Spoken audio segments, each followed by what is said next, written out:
ഉള്ളതിൽ വെച്ച് ഏറ്റവും പ്രായം കുറഞ്ഞ മതമാണല്ലോ ഇസ്ലാം. 7-ാം നൂറ്റാണ്ടിൽ മക്കയിൽ നിന്നും മദീനയിൽ നിന്നും ഉരുത്തിരിഞ്ഞ മതമാണ് ഇസ്ലാം എന്നാണ് വിശ്വസിച്ചു പോരുന്നത്. ഇസ്ലാമിന് മുമ്പുള്ള അറേബ്യയെ നാം പ്രീ ഇസ്ലാമിക് അറേബ്യ എന്നാണ് പറയുന്നത്. മനുഷ്യനെയും മതങ്ങളെയും മനസ്സിലാക്കുക എന്നുള്ളതാണ് ഈ വീഡിയോയുടെ അടിസ്ഥാനമായി കാണുന്നത്. ബഹുദൈവ വിശ്വാസികളായ pagans, Judaism, Christianity, Iranian religion തുടങ്ങിയ മതങ്ങളായിരുന്നു ഇസ്ലാമിൽ നിലനിന്നിരുന്നത്. മിഡിൽ ഈസ്റ്റ് പ്രദേശങ്ങളിൽ പ്രധാനമായും 2 സാമ്രാജ്യ സാന്നിധ്യങ്ങൾ ഉണ്ടായിരുന്നു. ബൈസാന്റിൻ എന്ന ഈസ്റ്റേൺ റോമൻ സാമ്രാജ്യവും സെസാനിയൻസ് എന്ന പേർഷ്യൻ ഡൈനാസ്റ്റിയും. ഇതിൽ ബൈസാന്റിൻ ക്രിസ്ത്യാനികളുടെയും സെസാനിയൻ സ്വരാഷ്ട്രികളുടെയുമായിരുന്നു. ഇതിനിടയിലായിരുന്നു അറേബ്യൻ ട്രൈബ്സ് ജീവിച്ചിരുന്നത്. ബഹുദൈവ വിശ്വാസികളായ ഇവർ വിഗ്രഹാരാധനയും പ്രകൃതിയെയും ആരാധിച്ചു പോന്നിരുന്നു എന്നുള്ളതാണ് കണക്കാക്കുന്നത്.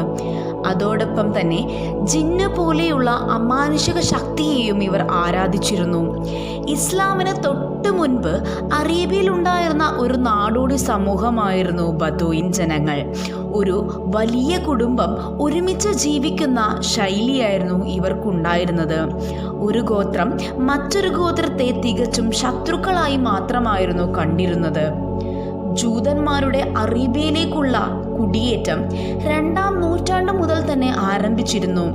ഏതാണ്ട് 7-ാം നൂറ്റാണ്ട് ആയപ്പോഴേക്കും മദീനയുടെ ചുറ്റുവട്ടത്തായി വലിയ ഒരു കൂട്ടം ജൂതന്മാർ തന്നെ ഉണ്ടായിരുന്നു. അതുകൊണ്ട് തന്നെ അവിടെയുണ്ടായിരുന്ന പല ജൂതന്മാരും തൻ്റെ മതങ്ങളിലേക്ക് പരിവർത്തനം ചെയ്യപ്പെട്ടു. പല മതങ്ങളും വിശ്വാസങ്ങളും കാഴ്ചപ്പാടുകളും നിറഞ്ഞ ഒരു വലിയ കൂട്ടം മനുഷ്യരുടെ നാടായിരുന്നു അന്ന് അറേബ്യ. അന്നത്തെ അറേബ്യകൾ പൊതുവെ നാടോടികളായിരുന്നുവെങ്കിലും ആരാധനയ്ക്കായും വാണിജ്യത്തിനായും അവർ ഏറെ നഗരങ്ങൾ ഉണ്ടാക്കിയിരുന്നു. അതിൽ പ്രധാനമാണ് മക്കയും മദീനയും കാബയുമെല്ലാം. ഇന്ന് കാബ ഒരു ഇസ്ലാം മതത്തിൻ്റെ പുണ്യസ്ഥലമായാണ് കണക്കാക്കുന്നത്. അന്ന് കാബയിൽ 300ഓളം വിഗ്രഹങ്ങളും മതഗ്രന്ഥങ്ങളും സൂക്ഷിച്ചു എന്ന് പറയുന്നുണ്ട്. വർഷത്തിൽ ഒരിക്കൽ മക്കയിലേക്ക് പോവുകയും അതൊരു പുണ്യ തീർത്ഥാടനമായി കാണുകയും ചെയ്തു.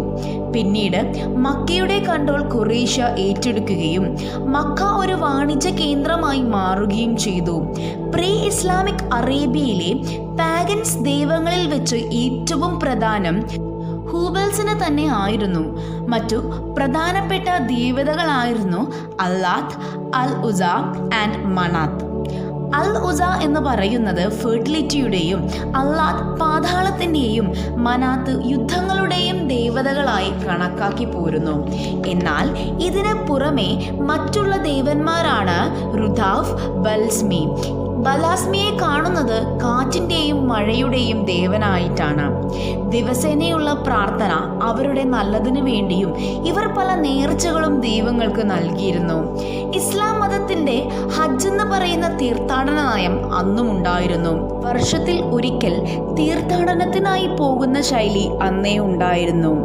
ഇതിൽ ഹറം വളരെ നിർബന്ധമായ ഒന്നായിരുന്നു. ഹറം എന്നത് ശരീരശുദ്ധിയാണ് ഉദ്ദേശിക്കുന്നത്. മറ്റൊരു ട്രൈബായിരുന്നു ബെഡോയിൻ. അവർ കവിതകൾക്കും കവികൾക്കും വളരെ പ്രാധാന്യം കൊടുത്തു. പ്രകൃതി ശക്തികളെക്കുറിച്ചും ഭംഗിയെക്കുറിച്ചും അവർ എഴുതി. എന്നാൽ ഇസ്ലാമിന് ശേഷമൊന്നുമല്ല ഏകദൈവ വിശ്വാസം വരുന്നത്. മക്കയിൽ ഉണ്ടായിരുന്ന ജൂതന്മാർ ഒറ്റ ദൈവ അല്ലെങ്കിൽ ബഹുദൈവ വിശ്വാസികളായിരുന്നില്ല. എന്നാൽ മദീനയിൽ ഉണ്ടായിരുന്നവർ ബഹുദൈവ വിശ്വാസികളായിരുന്നു. മുഹമ്മദ് നബിയുടെ ജന്മകേന്ദ്രമായതുകൊണ്ട് തന്നെ മക്കയെ ഒരു പുണ്യസ്ഥലമായാണ് കണ്ടുപോരുന്നത്. എന്നാൽ അല്ലാഹ് എന്ന് പറയുന്ന നാമം നമ്മൾ മുസ്ലിമുകളെ മാത്രം ഉദ്ദേശിച്ച് പറയുന്നതല്ല എന്നും ദൈവം എന്ന് അർത്ഥമാക്കുന്നതാണോ എന്നും പല ഹിസ്റ്റോറിയൻസ് പറഞ്ഞിട്ടുണ്ട്. ഇതിനു പുറമെ ആർക്കിയോളജിക്കൽ എവിഡൻസസും നൽകുന്നത് ഇത് തന്നെയാണ്. അല്ലാഹ് എന്ന് പറയുന്നത് ദൈവം എന്നുള്ളതാണ് അർത്ഥമാക്കുന്നത്.